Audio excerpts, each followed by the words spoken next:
హనుమంతుడి ఇప్పుడు మనసారా స్తుతించు. శ్రీ పంచముఖ ఆంజనేయ స్వామిగా అవతారమెత్తిన కథ దృశ్య రూపంలో తిలకిద్దాం రండి. ప్రసన్నాంజనేయం ప్రసాదిత్యకాయం ప్రకీర్తిప్రదాయం భజేవాం భజేవాదనాత్రం భజేహం పవిత్రం భజే సూర్యమిత్రం భజే రఘుపం భజే బ్రహ్మతేజం. అది రామాయణ మహాయుద్ధం భీకరంగా సాగుతున్న తరుణం. శ్రీరామచంద్రుని సారథ్యంలో వానర సైన్యంతో విజృంభిస్తూ లక్ష్మణ స్వామి తనతో పోరాటం చేస్తున్న రావణుడి కుమారుడు ఇంద్రజిత్ తలని బాణంతో ఒక్క వేటుతో వేరు చేశాడు. ఇంద్రజిత్ మరణం విన్న రావణుడు ఆవేశంతో ఊగిపోయాడు. ప్రతీకారం కోసం పాతాళలోకాధిపతి తన సోదరుడు అయినటువంటి మహిరావణుడి సహకారం కోరాడు.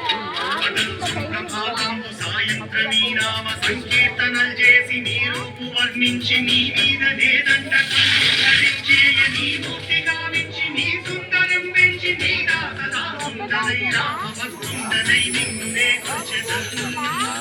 నీ కటాక్షం గుణం చూచితే వేడుకలు చేసితే నా మురాలించితే నన్ను రక్షించితే. తంత్ర విద్యలో ఆరితేరిన మహిరావణుడి దాడి గురించి విభీషణుడి ద్వారా ముందుగా తెలుసుకున్న హనుమంతుల వారు తన ప్రభువుల విశ్రాంతి మందిరానికి కాపలా ఉండగా ఆ దుష్టుడు లోపలికి ప్రవేశించడానికి పలు ప్రయత్నాలు చేసి చివరికి మాయోపాయంతో విభీషణుడి రూపం ధరించి మందిరంలోకి ప్రవేశిస్తాడు. నిద్రిస్తున్న రామలక్ష్మణులను అపహరించి పాతాళలోకానికి తీసుకుని పోతాడు. అంజనాదేవి గర్భాన్వయా దేవని పెంచనేరంత వారన్ దయాశాలివై సూచియుం దాతవై విశ్వరన్నిచియుం తొల్లి సుగ్రీవకుం మంత్రివై స్వామి కార్యార్థమై ఏగి శ్రీరామ సౌమిత్రులను సూచి వారిని చారించి సర్వేసు పూజించి యజ్ఞాలు చంపంటు గావించి వారిని సంపించి వీక్షించి నిష్కింధకే తెంచి శ్రీరామ కార్యార్థమై లంకకే తెంచియుం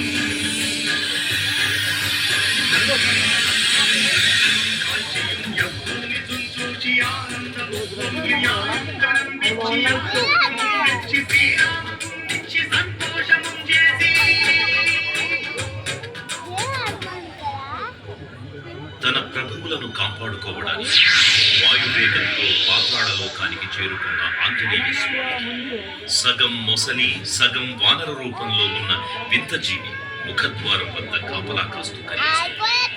ఆ జీవి మకరధ్వజుడు అనే తన పుత్రుడని మహాసముద్రాన్ని దాటుతుండగా నీటిలో పడ్డ తన పేద వింటూ ఒక మొసలి గ్రహించడం వల్ల జన్మించాడని తెలుసుకొని ఆశ్చర్యపోతాడు హనుమంతుడు.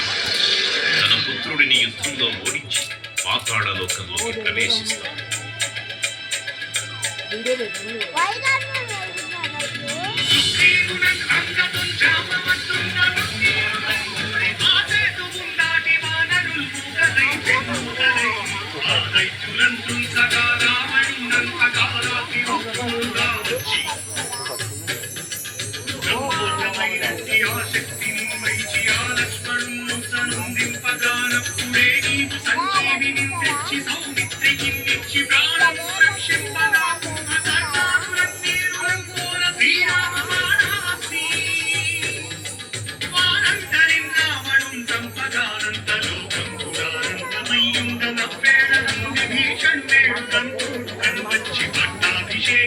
చేయించి సీతామహాదేవిని తెచ్చి శ్రీరామునిచ్చి అంకున్న యోధ్యాపురించొచ్చి పట్టాభిషేకం సంబ్రహ్మమయ్యున్నా.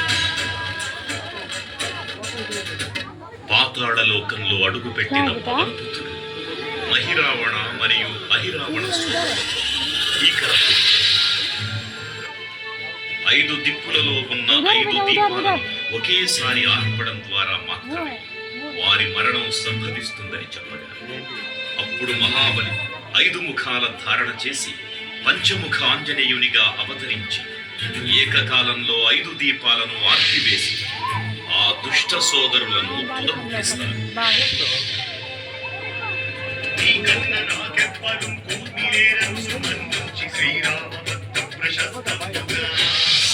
నిన్ను సేవించి నీ కీర్తనలు చేసిన పాపము సామ్రాజ్యములు కలుగును పాదదాతార నీవే సమస్తం మంత్రం వజ్రదేహం దాచి శ్రీరామయన్ మన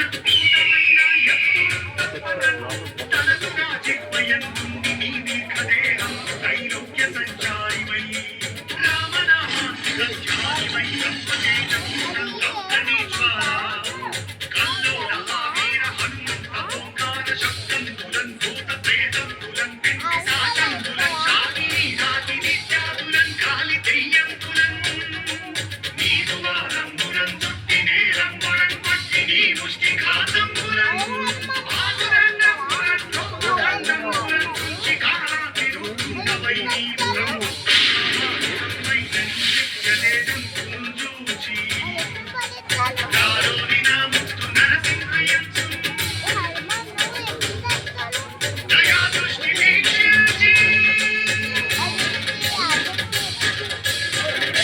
నన్నేలు నా స్వామి ఓ ఆంజనేయ నమస్తే సదా బ్రహ్మచారి నమస్తే నమో వాయుపుత్ర నమస్తే నమః. తూర్పు దిక్కున చూసే శ్రీ హనుమాన్ ముఖం సర్వ పాపాలను హరించేదిగా, దక్షిణ దిక్కున చూసే శ్రీ నరసింహుని ముఖం శత్రు భయాన్ని పోగొట్టి విజయం చేకూర్చేదిగా, పశ్చిమ దిక్కుని చూసే శ్రీ గరుడ ముఖం భూత ప్రేత తాంత్రిక భయాలను పోగొట్టేదిగా, ఉత్తర దిక్కు వైపు చూసే శ్రీ వరాహ ముఖం గ్రహదోషాలను హరింపజేసి అష్టైశ్వర్యాలను అందించేదిగా, ఆకాశం వైపు చూసే శ్రీ హయగ్రీవ ముఖం విజ్ఞానాన్ని విజయాన్ని ఉత్తమ జీవిత భాగస్వామిని అందించేదిగా పురాణాలు చెబుతున్నాయి. కావున భక్తులను అన్ని విధాలుగా మనలను ఆపుకుని శ్రీ ఆంజనేయ స్వామిని మనసారా స్మరించుకుని ధరించండి. శ్రీ శ్రీ శ్రీ మహావీర బజరంగ బలికి జై.